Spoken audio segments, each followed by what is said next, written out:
வணக்கம்.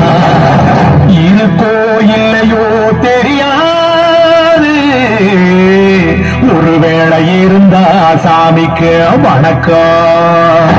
குத்த வச்சு கூத்து பார்க்க உங்களுக்கு வணக்கம். உச்சியிலே வந்து பார்க்க நிலாவுக்கு வணக்கம். பரம்பரை சொல்லி தந்த பாட்டுக்குந்த வணக்கம். நான் பறை கொட்ட தோல் தந்த மாட்டுக்குந்த வணக்கம். வணக்கம் வணக்கம் வணக்கம்.